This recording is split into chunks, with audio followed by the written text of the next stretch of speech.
33वां अध्याय देवहूति को तत्वज्ञान एवं मोक्ष पद की प्राप्ति। तृतीय स्कंद। श्री मैत्रेय जी कहते हैं, विदुर जी श्री कपिल जी भगवान के ये वचन सुनकर कर्दम जी की प्रिय पत्नी माता देवहूति के मोह का पर्दा फट गया और वे तत्व प्रतिपादक सांख्य शास्त्र के ज्ञान की आधारभूमि भगवान श्री कपिल जी को प्रणाम करके उनकी स्तुति करने लगी। देवहूति ने कहा, कपिल जी, ब्रह्मा जी आपके ही नाभि कमल से प्रकट हुए थे। उन्होंने प्रलयकालीन जल में शयन करने वाले आपके पंचभूत इंद्रिय शब्द आदि विषय और मनो में विग्रह का, जो सत्व आदि गुणों के प्रभाव से युक्त सत स्वरूप और कार्य एवं कारण दोनों का बीज है, ध्यान किया था। आप निष्क्रिय सत्य संकल्प संपूर्ण जीवों के प्रभु सहस्त्रों अचिंत्य शक्तियों से संपन्न हैं। आप अपनी शक्ति को गुण प्रभा रूप से ब्रह्म आदि अनंत मूर्तियों में विभक्त करके उनके द्वारा आप स्वयं ही विश्व की रचना आदि करते हैं। नाथ, यह कैसी विचित्र बात है कि जिनके उदर में प्रलय काल आने पर यह सारा प्रपंच लीन हो जाता है और कल्पांत में माया में बालक का रूप धारण कर अपने चरण का अंगूठा चूसते हुए अकेले ही वट वृक्ष के पत्ते पर शयन करते हैं। उन्हीं आपको मैंने गर्भ में धारण किया। विभो, आप पापियों का दमन और आपने आज्ञाकारी भक्तों का अभ्युदय एवं कल्याण करने के लिए स्वेच्छा से देह धारण किया है। अतः जिस प्रकार आपके वराह आदि अवतार हुए हैं, उसी प्रकार का यह कपिल अवतार भी मुमुक्षुओं को ज्ञान मार्ग दिखाने के लिए हुआ। भगवान, आपके नामों का श्रवण या कीर्तन करने से तो भूले भटके कभी कभी आपका वंदन या स्मरण करने से ही कुत्ते का मांस खाने वाला चांडाल भी सोम्या जी ब्राह्मण के समान पूजनीय हो सकता है। फिर आपका दर्शन करने से मनुष्य को कृत्य हो जाए तो इसमें तो कहना ही क्या है।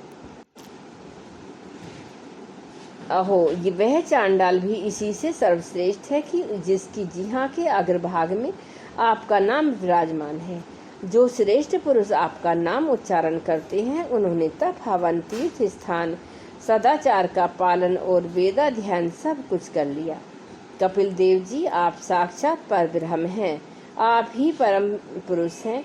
वृत्तियों के प्रवाह को अंतर्मुख करके अंतःकरण में आपका ही चिंतन किया जाता है। कपिल देव जी, आप साक्षात परब्रह्म हैं। आप ही पुरुष हैं। वृत्तियों के प्रवाह को अंतर्मुख करके अंतःकरण में आपका ही चिंतन किया जाता है। आप अपने तेज से माया कार्य के गुण प्रवाह को शांत कर देते हैं। आपके ही उदर में संपूर्ण वेद तत्व निहित है। ऐसे साक्षात विष्णु स्वरूप आपको मैं प्रणाम करती हूँ। श्री मैत्रेय जी कहते हैं कि माता के इस प्रकार स्तुति करने वाले मातृ वत्सल परम पुरुष भगवान कपिल देव जी ने उनसे गंभीर वाणी में कहा। श्री कपिल देव जी ने कहा, माता जी, मैंने तुम्हें जो यह सुगम मार्ग बताया है, उसका अवलंबन करने से तुम शीघ्र ही परम पद प्राप्त कर लोगी। तुम मेरे इस मत में विश्वास करो। ब्रह्मवादी लोगों ने इसका सेवन किया है। इसके द्वारा तुम मेरे जन्म मरण रहित स्वरूप को प्राप्त कर लोगी। जो लोग मेरे इस मत को नहीं जानते, वे जन्म मृत्यु के चक्कर में पड़े रहते हैं। श्री मैत्रेय जी कहते हैं, इस प्रकार अपने श्रेष्ठ आत्मज्ञान का उपदेश कर श्री कपिल देव जी अपनी ब्रह्मवादिनी जननी की अनुमति लेकर वहां से चले गए। तब देवहूति जी भी सरस्वती के मुकुट सदृश अपने आश्रम में अपने पुत्र के उपदेश किए हुए योग साधन द्वारा योगाभ्यास करती हुई समाधि में स्थित हो गई। त्रिकाल स्नान करने से उनकी घुंघराली अलके भूरी भूरी जटाओं में परिणित हो गई तथा चीर वस्त्रों से ढका हुआ शरीर उग्र तपस्या के कारण दुर्बल हो गया। उन्होंने प्रजापति कर्दम के तप और योग बल से प्राप्त अनुपम गृहस्थ से सुख को, जिसके लिए देवता भी तरसते थे, त्याग दिया। जिसमें दुग्ध फेन के समान स्वच्छ और सुकोमल सैया से युक्त हाथी दांत के पलंग, स्वर्ण के पात्र, सोने के सिंहासन और उन पर कोमल कोमल गद्दे बिछे हुए थे तथा जिसकी स्वच्छ स्फटिक मणि और महामरकतमणि की भीतों में रत्नों की बनी हुई रमणी मूर्तियों के सहित मणि में दीपक जगमगा रहे थे। जो फूलों से लदे हुए अनेकों दिव्य वृक्षों से सुशोभित थे, जिसमें अनेक प्रकार के पक्षियों का कलरव और मतवाले भोरों का गुंजार होता रहता था। जहाँ की कमल गंध से सुव्यवस्थित बावलियों में करदम जी के साथ उनका लाड़ प्यार पाकर गिरला के लिए प्रवेश करने पर उसका देवहूति गंध वर्णन गुणगान किया करते थे, जिसे पाने के लिए इंद्राणियां भी लालायित रहती थी। उस ग्रहध्यान को भी ममता उन्होंने त्याग दी, किंतु पुत्र वियोग से व्याकुल होने के कारण अवश्य उनका मुख कुछ उदास हो गया। पति के वनगमन के अनंतर पुत्र का भी वियोग हो जाने से आत्मज्ञान संपन्न होकर भी ऐसी व्याकुल हो गई जैसे बछड़े के बिछुड़ जाने से उसे प्यार करने वाली गो।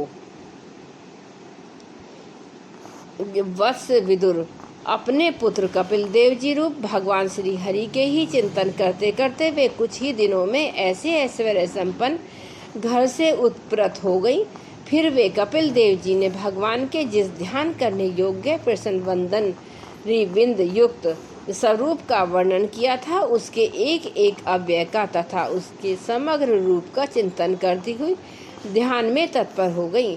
भगवत भक्ति के प्रभाव प्रबल वैराग्य और यथोचित कर्मानुष्ठान से उत्पन्न हुए ब्रह्म साक्षात्कार कराने वाले ज्ञान द्वारा चित्त उत्सुद्ध हो जाने पर वे उस सर्वव्यापक आत्मा के ध्यान में मगन हो गई, जो अपने स्वरूप के प्रकाश से माया जनित आवरण को दूर कर देता है। इस प्रकार जीव के अधिष्ठान भूत पर ब्रह्म श्री भगवान में ही बुद्धि की स्थिति हो जाने से उनका जीव भाव निर्वत हो गया और वे समस्त कलेशों से मुक्त होकर परमानंद में निमग्न हो गईं। अब निरंतर समाधिस्थ होने के कारण उनकी विश्व के सत्य की भ्रांति मिट गई और उन्हें अपने शरीर की सुधि न रही। जैसे जागे हुए पुरुष को अपने स्वप्न में देखे हुए शरीर की नहीं रहती। उनके शरीर का पोषण भी दूसरों के द्वारा ही होता है, किंतु किसी प्रकार का मानसिक कलेश न होने के कारण वह दुर्बल नहीं हुआ। उसका तेज और भी निखर गया और वह मैल के कारण धूमयुक्त अग्नि के समान सुशोभित होने लगा। उनके बाल बिखर गए और वस्त्र भी गिर गया था, तथापि निरंतर श्री भगवान में ही चित्त लगा रहने के कारण उन्हें अपने तपो योग में शरीर की कुछ भी सुधि नहीं थी। केवल प्रारब्ध ही उसकी रक्षा करता था। विदुर जी, इस प्रकार देवहूति ने कपिल देव जी के बताए हुए मार्ग द्वारा थोड़े ही समय में नित्य मुक्त परमात्म स्वरूप श्री भगवान को प्राप्त कर लिया। वीरवर जिस स्थान पर उन्हें सिद्धि प्राप्त हुई थी, वह परम पवित्र क्षेत्र त्रिलोकी में सिद्धपद नाम से विख्यात है।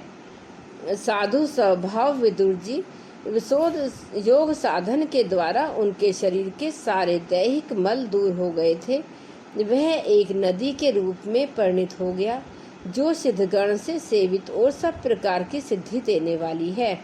महायोगी भगवान कपिल जी भी माता की आज्ञा ले पिता के आश्रम से ईशान कोण की ओर चले गए।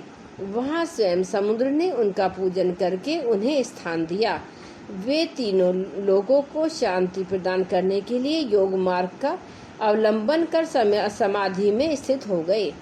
सिद्धचारण गंधर्व मुनि और अप्सरागण उनकी स्तुति करते हैं तथा सांख्याचार्यगण भी उनका सब प्रकार स्तवन करते रहते हैं।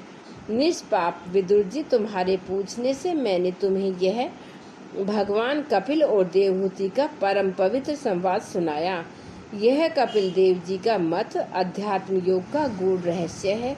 जो पुरुष इस श्रवण या वर्णन करता है, वह भगवान गरुड़ ध्वज की भक्ति से युक्त होकर शीघ्र ही श्री हरि के चरणों बिंदों को प्राप्त करता है। जय गुरुदेव, जय गायत्री माता, जय।